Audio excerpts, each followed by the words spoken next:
آج ہمارا اردو تقریر کے حوالے سے جو موضوع ہے وہ ہمارے جوانوں کے لیے ہے جو سرحد پر ہمارے ملک کی حفاظت کرتے ہیں اور اپنا تن من دھن داؤ میں لگا کر ہمیں راتوں کی سکون کی نیند مہیا کرتے ہیں۔ جھپٹنا پلٹنا پلٹ کر جھپٹنا لہو گرم رکھنے کا ہے ایک بہانہ، جھپٹنا پلٹنا پلٹ کر جھپٹنا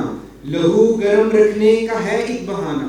پرندوں کی دنیا کا درویش ہوں میں کہ شاہین بناتا نہیں آشیانہ۔ ہم سب کا ماننا ہے کہ شہید کی جو موت ہے وہ قوم کی حیات ہے۔ اس حوالے سے ہمارے اگلے مقرر کچھ اختلافات رکھتے ہیں، تو آئیے جانتے ہیں کہ وہ اس بارے میں کیا خیالات رکھتے ہیں۔ اب میں بلانا چاہوں گا عبدالوہاب کو کہ وہ آئیں اور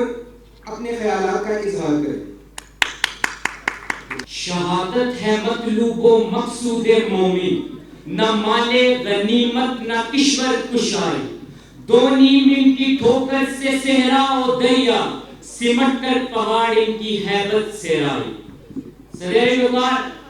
آج مجھے جس موضوع پر کچھ کہنے کا موقع ملا ہے وہ ہے شہید کی جو موت ہے وہ قوم کی حیات ہے۔ اقبال نے تب و تاب جاویدانہ کو جو صلہ شہید قرار دیا تھا تو وہ 100% درست تھا، اور اس کی حالیہ اور زندہ مثال ہمارے وہ شہداء ہیں جو گزشتہ کئی برسوں میں دہشت گردی کا منہ توڑ جواب دیتے چلے آ رہے ہیں، اور ہمارے کل کے تحفظ اور ترقی کے لیے اپنا آج اس طرح قربان کر دیتے ہیں کہ پوری قوم کا سر فخر سے بلند ہو جاتا ہے۔ شہید اپنی ملت کی خاطر اپنی جان پر کھیل جاتا ہے اور وطن کے دفاع کے لیے مقتل کی طرف بڑھتا ہے، اور آخرکار سرزمین وطن اس کے لہو سے عزت مآب سیراب ہو جاتی ہے، اور تاریخ کے درخشاں کہنے پر بھی اس کے تعارف میں شہید لکھا جائے گا۔ اور اگر کسی ذہن کی دہلیز پر یہ خیال قدم رکھ دے کہ یہ شہید بھی بقیہ انسانوں کی طرح موت سے ہمکنار ہو گیا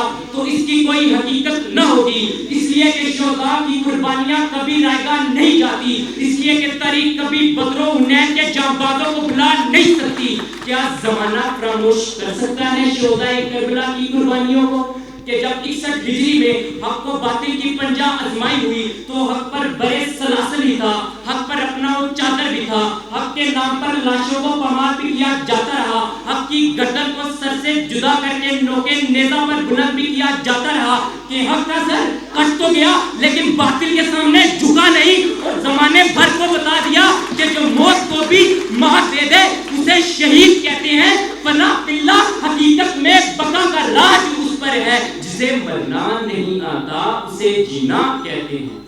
ارباب دانش، میں نے اللہ کے قرآن سے سوال کیا کہ مجھے بتاؤ شہید کے درجات کیا ہیں، تو آواز آئی وَلَا تُحْسِبُنَّ الَّذِينَ قُتِلُوا فِي سَبِيلِ اللَّهِ أَمْوَاتًا بَلْ أَحْيَاءٌ، کہ راہ خدا میں نکلنے والوں کو مردہ نہ سمجھنا بلکہ وہ زندہ ہے۔ ہاں علی وقار شہید زندہ ہے، اور نہ یہ کہ صرف وہ خود زندہ ہے بلکہ اپنی پوری ملت کو حیات نو کا مستشرف بناتا ہے۔ شہید کی ماں جو شمع جیسی ہے جو کہ خود تو چل بجھتی ہے لیکن شب تاریخ کو معطر کر دیتی ہے۔ شہید نام ہے عظمت و استقلال کا، شہید نام ہے عزت و فخر کا، یہ جو تازگی ہے فضاؤں میں، یہ جو روشنی کا حصار ہے یقین اسی خاک میں، وہ جو قوم کی حیات تھا، وہ جو قوم کی حیات ہے۔